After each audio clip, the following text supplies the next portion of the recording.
Good morning. My name is Paul Reulen. First of all, thank you very much, Pierre, Marius, also Derek for the invitation. Also, we enjoyed this week very much. I think I'm from Kurita. I think I want to connect to what Laureen was starting with we are all talking about sustainability and water savings and energy savings, and many are talking about it, but are we also doing something about this? That's another story. So I think Kurita is priding itself into continuously trying to innovate our chemical products to try to achieve the sustainability targets of our customers.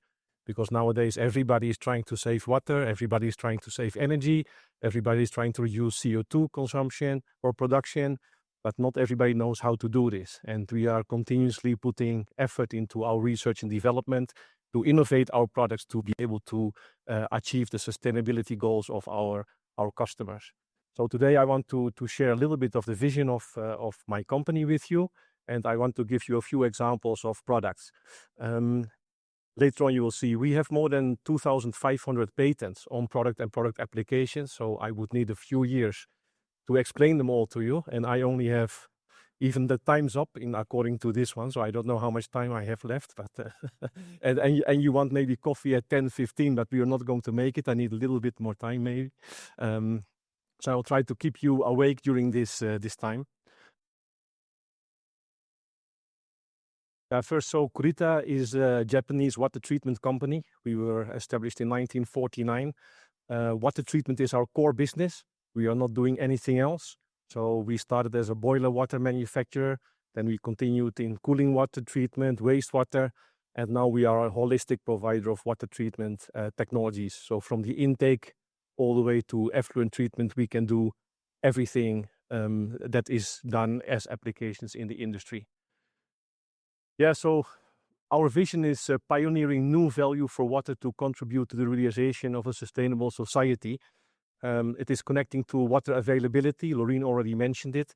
The World Health Organization has said that in 2050, that 25% of people have no access to drinking water. And we are taking it for granted because everybody has a bottle of water in front of them. And you have not been thinking that where is it coming from, how was it produced, what it is cost, and we take it for granted. And I remember that the first time I came to Saudi Arabia, that is already 20 years ago, the water was 10 times more expensive than the fuel. Can you imagine? The fuel that time was 12 euro cents and the bottle of water was more than €1. So if you would ask somebody what's more valuable, oil or water, they would say, yeah, oil is very valuable. It depends where you live. So it is like this. And I think we have to be more conscious about these kinds of things. Because in many places, also in Europe, yes, we have a lot of water, but the water is being polluted and it's not so readily available anymore. And yes, we have to think on water reuse and recovery of wastewater. And our company is trying to play a role in those processes. So I'm not going to read out all these things are on the slides. You can read yourself, but I think the message is clear that we are trying to continuously innovate our products and product applications to achieve sustainability goals of our customers.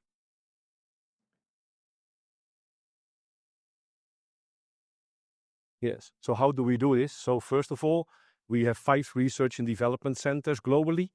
The first one is our new Kurita Innovation Hub, which is in Japan. It was established in 2022, but it's not the first R&D that we have, so you should not think that we started only doing R&D in 2022. We started already in 1952 in Yokohama, our first R&D, but every few years we upgrade the facility, and this is our new hub. My colleague Sigles had the privilege to go there, right? Was it good? You're still impressed, you're still quiet. Okay, good. So next one is in Singapore. We have also a technology center in Europe. We have one in the US, and the latest addition is a technology center in Saudi Arabia. Yeah, just a little bit about the numbers. So our annual sales is around 2.3 billion US dollars or euro.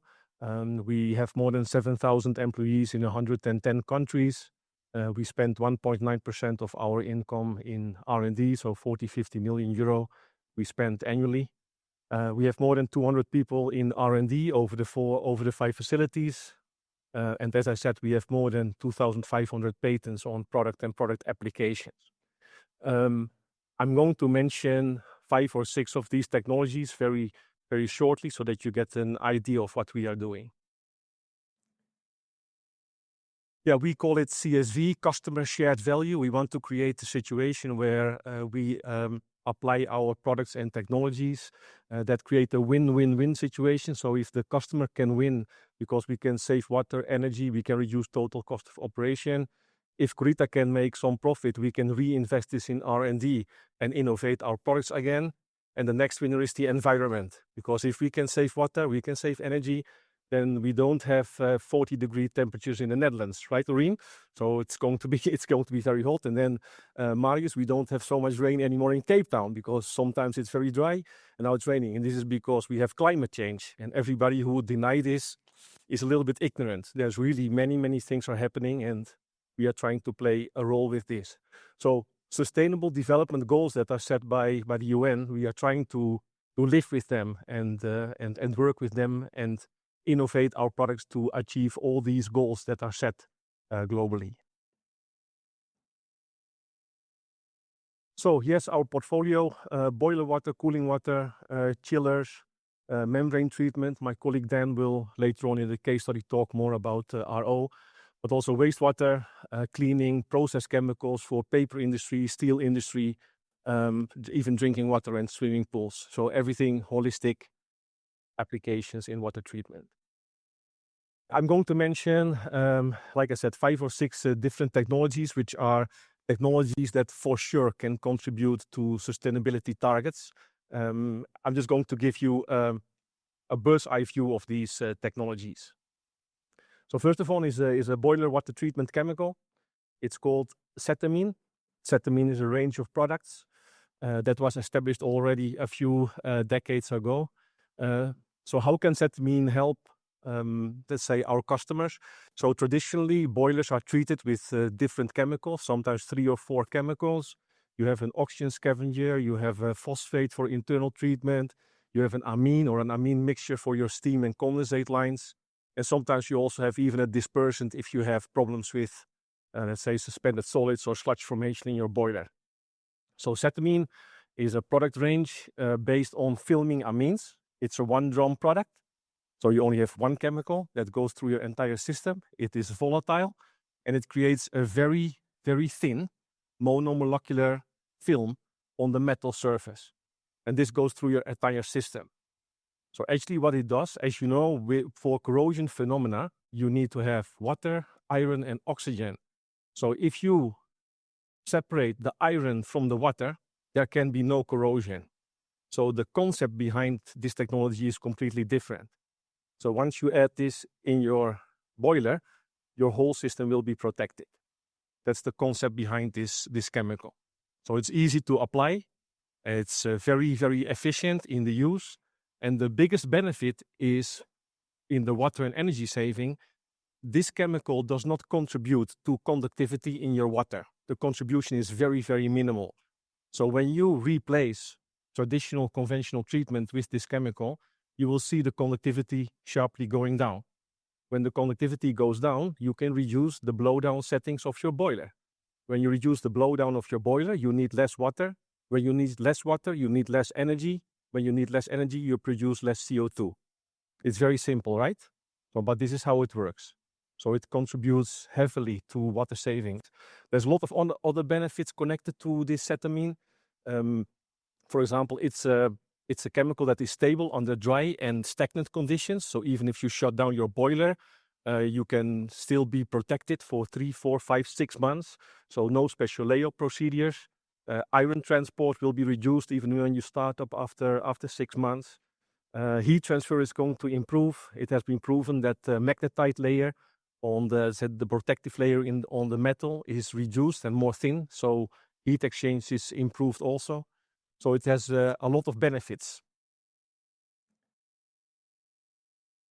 We have more than 5,000 boilers on this technology, from low pressure 2 bar, 3 bar, up to very high pressure 200 bar.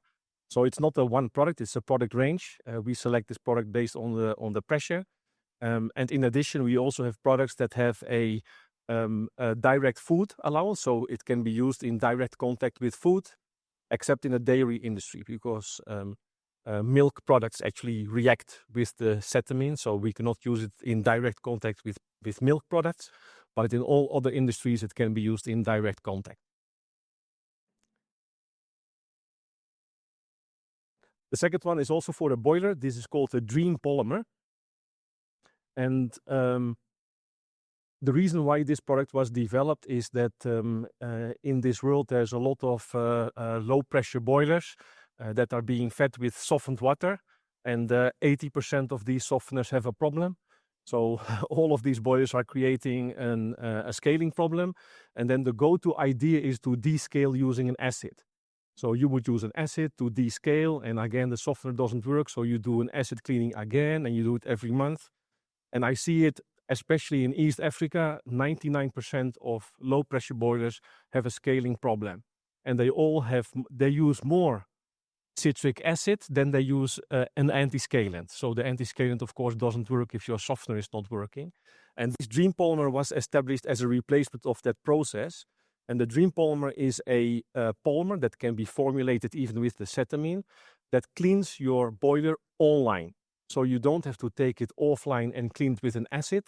It cleans it actually online. Depending on the thickness, it can take a few weeks, it can take a few months, but finally it cleans up the boiler completely from any scale.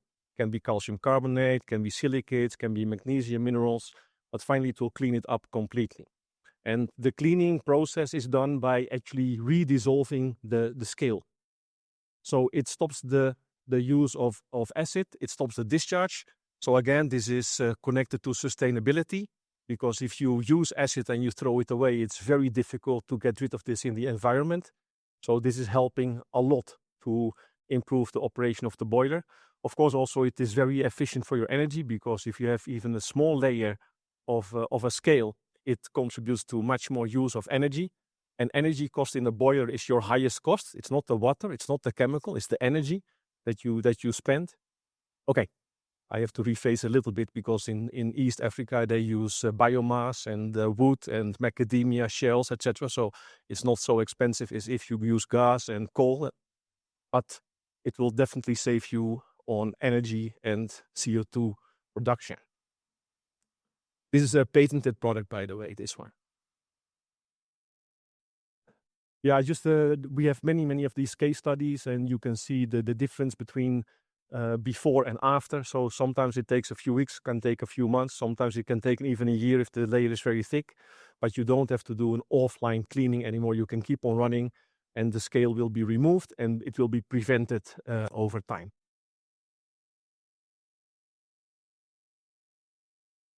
Yes, also to connect to the Danfoss guys, this one is also awarded, okay, this one, awarded chemical.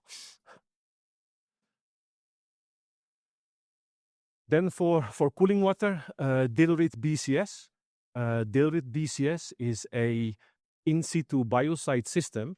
This chemical technology was created as a replacement of chlorination. Maybe in Africa, the discharge regulations for chlorine are not as severe as they are in Europe. But in Europe, there's nowadays, most countries have a limitation of free chlorine of 0.1 in the discharge.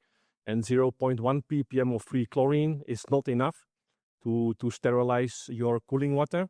So we found a replacement, which is called Dilurit BCS. This system creates a monochloramine. And monochloramine has many advantages over traditional chlorination. And I think in the next slide it is explained. It's a little bit small, but so it's an in situ biocide generated. It has a much lower oxidation potential. So the corrosion phenomena coming from this biocide are much less. There's no bromine inside. Bromine is much more toxic, and also it has many restrictions. It can save you water because it doesn't decompose to chlorides, and chlorides again contribute to corrosion phenomena. It has almost no AOX, so almost no free chlorine is coming from this product. It's easy to monitor with the total chlorine analyzer. It has a lower carbon footprint because the BCS actually has the power to penetrate into biofilm much more than chlorine does.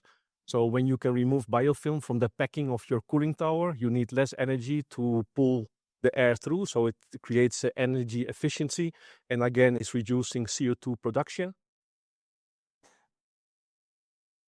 Yeah, I think those are the main features. It is used in cooling water in the industry, but it's also used in the paper manufacturing industry, in the paper machines, this kinds of technology, because slime formation is very common in paper manufacturing, and this kinds of technology is much better than chlorine. Chlorine would also cause breakage of paper due to the oxidation power and leaching of the calcium from the paper. So this technology is also very valuable for the pulp and paper industry.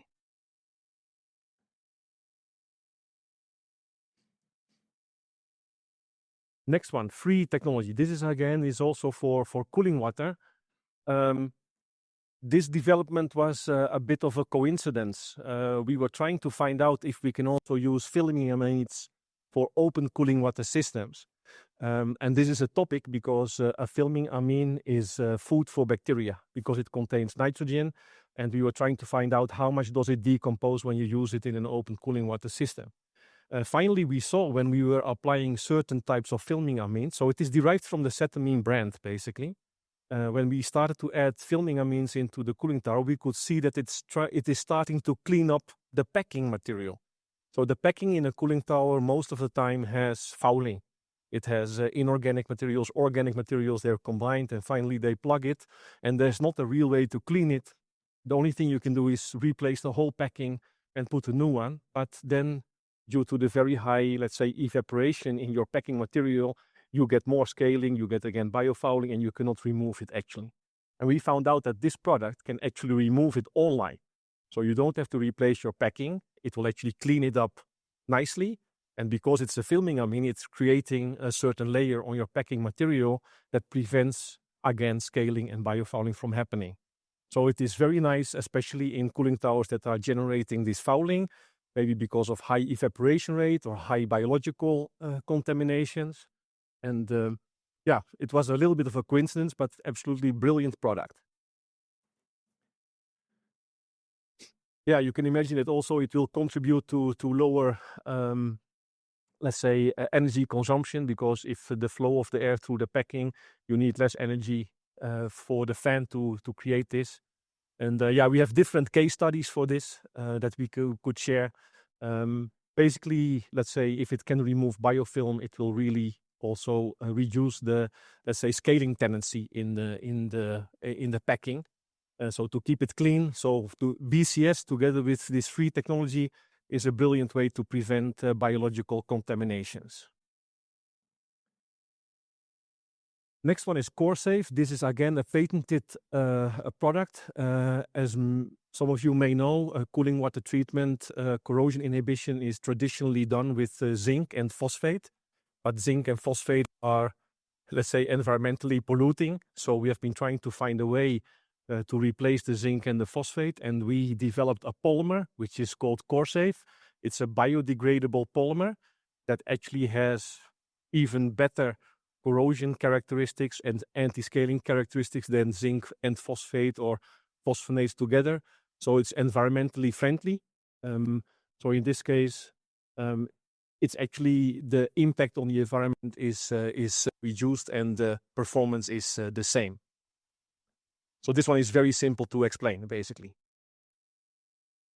And this also, of course, it's contributing because in many countries there are limitations of zinc discharge and phosphorus discharge. So if you have such limitations, this product can help to achieve your discharge regulations. Again, there are many different products that are containing this product. There's different case studies on this. So with less phosphate and less zinc, you achieve better corrosion inhibition, and it's biodegradable. Yeah, sometimes I see in tenders that they are asking for environmentally friendly biocide. It's a very interesting request, just as a as a side step. So this one is really environmentally friendly, yeah.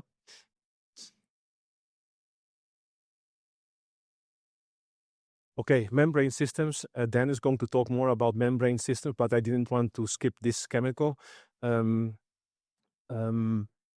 Traditionally, biological contaminations are treated by using chlorine in front of the RO, and then you use SMBS to neutralize this. But unfortunately, this system is not perfect, so there's always a little bit of chlorine going to the membrane. You will get some oxidation, and then at a certain point, you have to exchange your membranes. And in addition, chlorine cannot penetrate into biofilm. It has been proven that it cannot. So if you have biofilm, the chlorine might be able to kill the top layer, but it cannot fully penetrate and release it. So the Kuriverter IK 110 and 220 products, they were established actually to do this. This is also a patented product. It has been proven it can penetrate into biofilm and actually release it from the surface. So it will significantly increase the run length of your membranes. And the good thing is that you don't need to neutralize this. So you can enter this into the intake of your RO system. It can go all the way to your membrane, and it will actually remove also the biofilm from your membrane. It will be rejected. And this also is the first online biocide with an NSF certification. So it can be used in drinking water preparation, especially when you have a high biological load. This is absolutely brilliant product to remove the biofilm and to keep it clean. Your run length between CIPs will significantly increase. So you can imagine what are the savings. Of course, a lot of energy savings because you need less energy input in your pumps, and your flux will remain stable. So this is absolutely, again, a brilliant product. I see my time is up, but I still have a few slides. So I think you give me 5 more minutes. Then I give you coffee if you wait 5 more minutes, yeah? So yeah, it is a very easy to use chemical. You don't need to neutralize it or anything. Just you feed it on the intake. It goes all through your system. And finally, you will see that membrane replacement is going down. Your chemical cost goes up.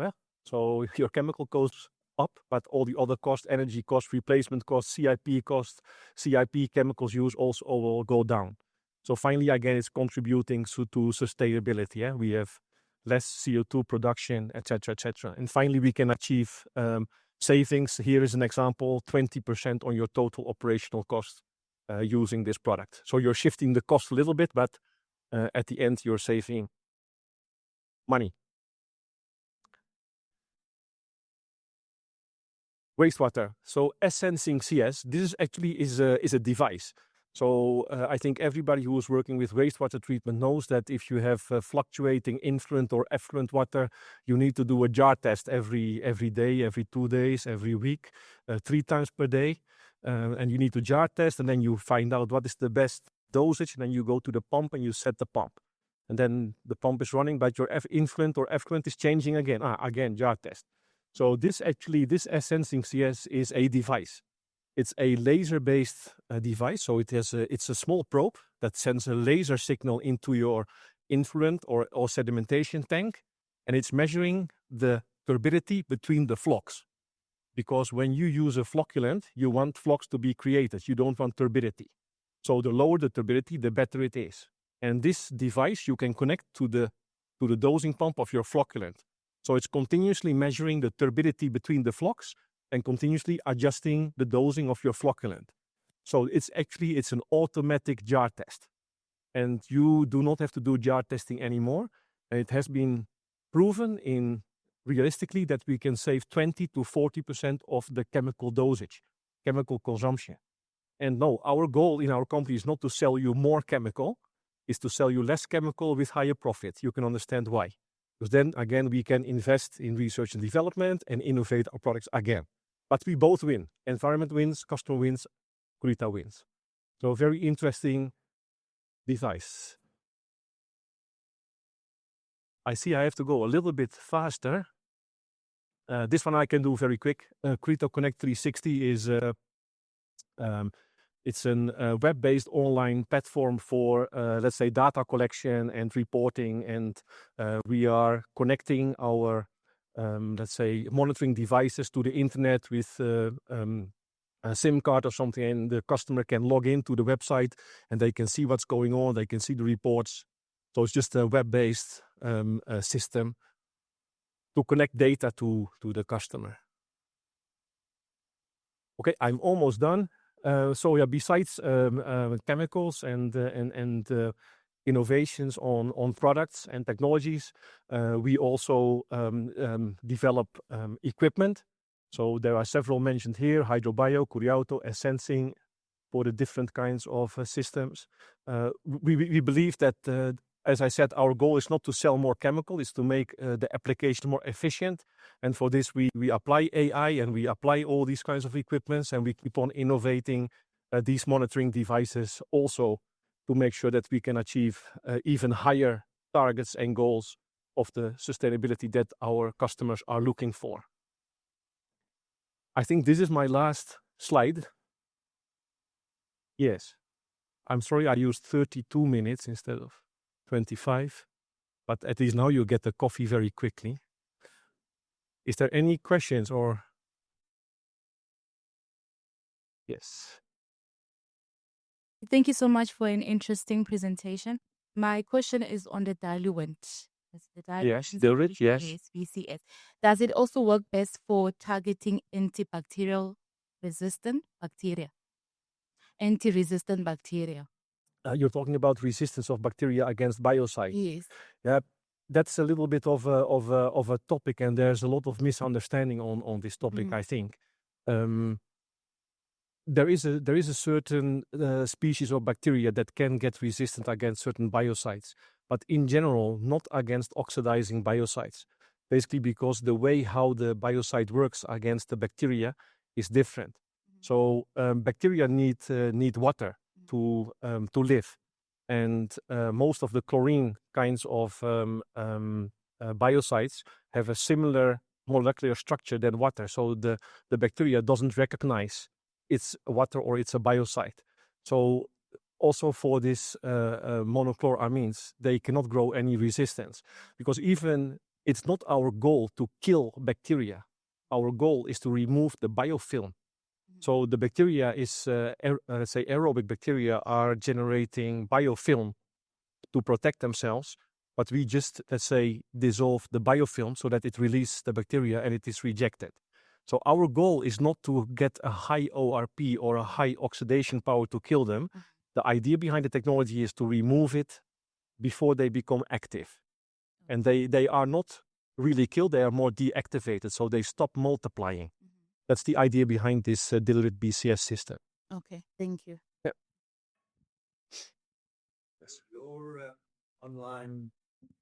Your online laser monitoring jar test Yes. replacement machine, yeah. Sounds like it's targeting drinking water, relatively low solids applications. Can it also be applied in like high solids, like DAF systems in industrial applications where you've got lots of flocks, lots of solids? It's a good question. There is a limitation in turbidity. I'm not exactly sure, but I think something like 200 to 300 NTU is the limit where it functions well. You understand it right. Of course, when you have a lot of turbidity in the water, the laser beam gets completely distracted, and then you don't get a signal back, so it's completely absorbed. So when it's highly contaminated, I don't think it will work properly. Yes, correct. I'm interested in the free system that you talked about, the online cleaning, So you mentioned that there was a 20% saving on water, makeup water, right? Oh, you mean the first product I showed, the Cetamine? Yeah, for the main cooling water system, Which product was that? The free. We call it free. Free? Free. Was it? So you showed a cooling tower there. This one? Just before this one. Yes, this one. So the water savings there, you mentioned the 20%, saving. Yes.